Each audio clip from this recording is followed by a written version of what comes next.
बिस्मिल्लाहिर्रहमानिर्रहीम। अस्सलाम वालेकुम। आज 21 सितंबर बरोज़ सोमवार हम बात करेंगे शरीफ ख़ानदान के हवाले से बड़ी अहम डेवलपमेंट हुई है। हम पहले सुना करते थे कि आसिफ जरदारी के जो वहाँ पर मुलाजमीन हैं या रिक्शा वाले हैं या कोई फलूदे वाला है, उनके अकाउंट्स में अरबों रुपए की ट्रांजैक्शन हुई है या उनके अकाउंट्स से इतने रुपए रिकवर हुए हैं या इंकशाफात हुए कि इनके अकाउंट्स में इतने पैसे जाली बैंक अकाउंट्स के ज़रिए भिजवाए जाते रहे आसिफ जरदारी की तरफ से। लेकिन जो शरीफ ख़ानदान ने हमेशा शरीफ ख़ानदान सबसे आगे रहा है और आज जो रिपोर्ट्स आई हैं और जो FIA का साइबर क्राइम विंग है और बैंकिंग क्राइम विंग है, जो उन्होंने इंकशाफात किए हैं और रिपोर्ट्स सबमिट करवाई हैं, वो दिल दहला देने वाली हैं कि ये कितने जालिम लोग हैं, ये कितने बड़े मुल्क के गद्दार हैं, मुल्क के चोर हैं जिन्होंने मुल्क को लूट खाया है। और इनके चपड़ासी और क्लर्कों के अकाउंट्स में इतने पैसे और उनके नाम पर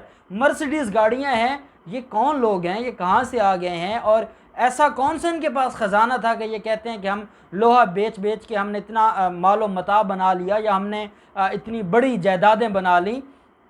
आज FIA के बैंकिंग क्राइम जो विंग है उसने सारा कट्टा छट्टा खोल कर सामने रख दिया है।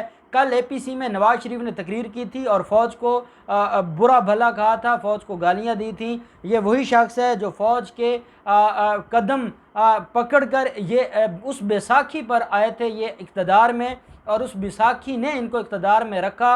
और आज चौधरी शुजात ने भी बड़ी प्यारी बात की है कि जो जब इलेक्शन थे, इलेक्शन डे था 1990 में, तो उस दिन 12 बजे खुद अनाउंस कर दिया था अपने इलेक्शन को। तो ये कहाँ से आ गए हैं और इनको अपना माजी भूल गया है और आज ये हमें जमहूरियत का लेक्चर देने आ गए हैं।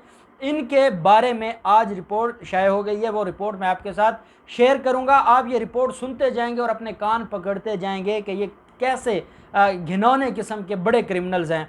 साथ हम आखिर पर बात करेंगे आशियाना हाउसिंग स्कीम में शहबाज शरीफ, फवाद हसन फवाद और आहत चीमा के ख़िलाफ़ वो जो केस है आशियाना हाउसिंग स्कीम का, वो बड़ी जल्दी से उसमें समात अपने मंतकी अंजाम की तरफ जा रही है। गवाहों के ऊपर डेली 2-3 गवाहों के ऊपर जिरा हो रही है और वो भी जो क्योंकि उसमें 4 माह का एक टाइम फ्रेम दिया गया था लाहौर हाई कोर्ट की तरफ से, अब उसको कंक्लूड करने की तरफ जा रही है अदालत। तो उसमें भी बड़ी अहम डेवलपमेंट है, बड़े अहम गवाह और उनके ऊपर जिरा हुई है, वो भी मैं आपके साथ शेयर करूंगा। पहले हम बात कर लेते हैं सलमान शहबाज के हवाले से, जो कि शरीफ ख़ानदान का कारोबार चलाते रहे हैं और शरीफ ख़ानदान के कारोबार को बढ़ाने वाले और शहबाज शरीफ फैमिली के कारोबार को बढ़ाने वाले वो आदमी हैं। अपोजिशन लीडर शहबाज शरीफ के ये बेटे हैं। उनके मुलाजमीन के, अब आगे मैं हर मुलाजिम का ऐसे हम बात नहीं करेंगे, जो रिपोर्ट है बाय नेम जो जो उनका मुलाजिम था, एम्प्लॉई था, उसके नाम पर कितने पैसे निकले हैं और कितनी रिकवरी हुई है, वो मैं सारी आपको बताऊंगा। इसमें ये कहा गया है कि सलमान शहबाज के मुलाजमीन के बैंक अकाउंट्स में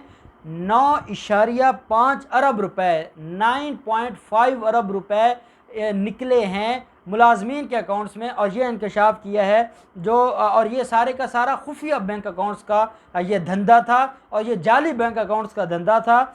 FIA की बैंकिंग क्राइम सर्कल लाहौर ने ये रिपोर्ट शाये की है। ये वाजिद ज़िया की सरबराही में यह FIA काम कर रहा है और आज जो उन्होंने रिपोर्ट पब्लिक की हैं और जो रिपोर्ट पूरी दुनिया के सामने लेकर आए हैं, वो इतनी बड़ी रिपोर्ट है कि हम उसके ऊपर शायद हमारे मीडिया के पास तो टाइम ना हो क्योंकि उनकी प्रायोरिटीज़ कुछ और हैं, लेकिन हम उन चीज़ों को ज़रूर हाईलाइट करेंगे। तफसीलात के मुताबिक FIA banking crime circle Lahore ने अपोजिशन लीडर शहबाज शरीफ के साहबजादे सलमान शहबाज के खुफिया बैंक अकाउंट्स का भी सुराग लगा लिया है। और उसमें यह भी इंकशाफ हुआ है कि रमज़ान शुगर मिल और अल अरबिया शुगर मिल के जो मुलाजमीन हैं उनके नाम पर ये इतने बड़े हैवी अमाउंट के अकाउंट्स थे और वो पैसे उनके अकाउंट्स में मौजूद थे। सलमान शहबाज के चपड़ासी हैं, PN की बात हो रही है।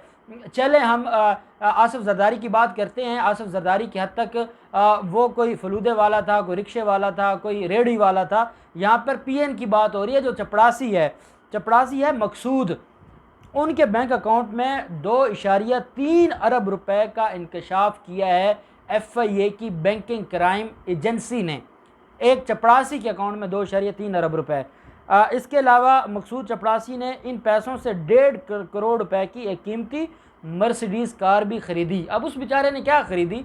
इन्होंने ख़रीदी, उसके नाम पर ख़रीदी, उस अकाउंट से पैसे देकर ख़रीदी और ये 1.5 करोड़ रुपए की मर्सिडीज़ कार भी मकसूद चपड़ासी के नाम पर इस वक्त तक उसके नाम पर रजिस्टर्ड है, और ये सलमान शहबाज का चपड़ासी है। या तो ये हम कह सकते हैं कि ये इतने पैसे वाले लोग हैं कि इनके यहाँ जो चपड़ासी काम करते हैं तो वो भी इतना ज़्यादा वो मालो मता उनको मिलता है, या ये खैरात करते हैं, या ये गरीबों पर रहम करते हैं और अरबों रुपए का रहम करते हैं, फिर तो हम मान लेते हैं। नहीं तो ये कौन से चपड़ासी हैं जिनके अकाउंट्स में इतने ज़्यादा पैसे थे। अब ये चपड़ासी से आगे हम आ जाते हैं क्लर्क पर। शबीर कुरैशी है, ये क्लर्क है, ये अकाउंट्स ब्रांच में होता है। जो रमज़ान शुगर मिल है उसके अकाउंट्स में शबीर कुरैशी क्लर्क है, उसके अकाउंट में 1 अरब रुपए की वहाँ उसके अकाउंट में इंकशाफ किया है FIA ने कि उसके अकाउंट में 1 अरब रुपए मौजूद है, और ये उनका क्लर्क है। साथ कहा गया है कि राना वसीम है, ये भी अकाउंट्स में होते हैं। राना वसीम के अकाउंट में 24 करोड़ रुपए की इंकशाफ किया है FIA की साइबर क्राइम विंग ने। इकरार के अकाउंट में 64 करोड़ रुपए का इंकशाफ किया है बैंकिंग क्राइम FIA ने। इसके अलावा तनवीरुल हक है, ये भी क्लर्क है, इसके अकाउंट में 52 करोड़ रुपए हैं। खिज़र हयात है, ये अकाउंट के खिज़र हयात के अकाउंट में, और ये भी वहाँ पर क्लर्क है। अच्छा, ये कोई बड़े लेवल पे जैसे हम देखते हैं CFO थे, मोहम्मद उस्मान था या बाकी लोग थे, चले हमें समझ आती है कि वो बड़े लेवल पर बैठे थे या वो बड़े लेवल के एम्प्लॉइज़ थे। ये तो बेचारे क्लर्क से ऊपर तो है ही कोई नहीं, चपरासी और क्लर्क है। तो जो खिज़र हयात है उसके अकाउंट में 1.2 अरब रुपए का इंकशाफ किया है, और तोकीरुद्दीन के अकाउंट में 45 करोड़ रुपए का इंकशाफ किया है FIA की बैंकिंग क्राइम एजेंसी ने।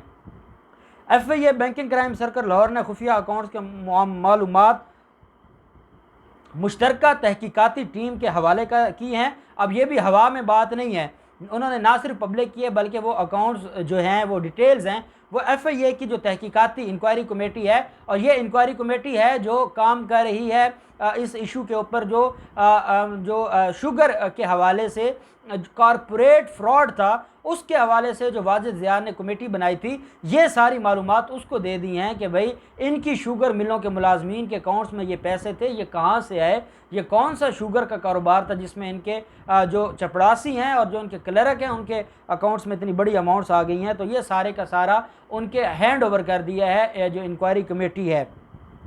FIA बैंकिंग क्राइम सर्कल ने तमाम बैंकों से मुलाजमीन के नाम पर खुफिया अकाउंट और SCCP से मुलाजमीन के नाम पर कंपनियों की तफसीलात भी मांग ली हैं। अब जो FIA है वो क्योंकि इस मामले के ऊपर बड़ी मेहनत कर रहा है, और FIA का ही ये बैंकिंग क्राइम विंग है जिसने ये सारी की सारी डिटेल्स इकट्ठी की हैं। अब मज़ीद इस दायरे कार को बढ़ा दिया है और SCCP को भी और मुख्तलिफ बैंकों को भी ख़त लिख दिया है कि वो इन सारे लोगों की डिटेल्स आकर बताएं। अच्छा, ये वो बातें हैं जो नैब के आमदन से ज़्यादा असासाजात केस है शहबाज शरीफ फैमिली के ख़िलाफ़, और उसमें कोई 6 लोग उनके मुलाजमीन पहले गिरफ़्तार हैं और बाकी भी कुछ वादा माफ गवाह हैं। ये जो बात आज मैं आपको बता रहा हूँ ये आज ही की बात है। आज ही FIA की साइबर क्राइम जो बैंकिंग क्राइम विंग है उसने ये रिपोर्ट पब्लिक की है और इंक्वायरी कमेटी के हैंड ओवर की है, और ये चीज़ें पहले आमदन से ज़्यादा असासाजात केस में जो शहबाज शरीफ के ख़िलाफ़ है उसमें रेफरेंस में नहीं आई, और ये एक नई डेवलपमेंट हुई है और इस नई डेवलपमेंट में ये सारी की सारी चीज़ें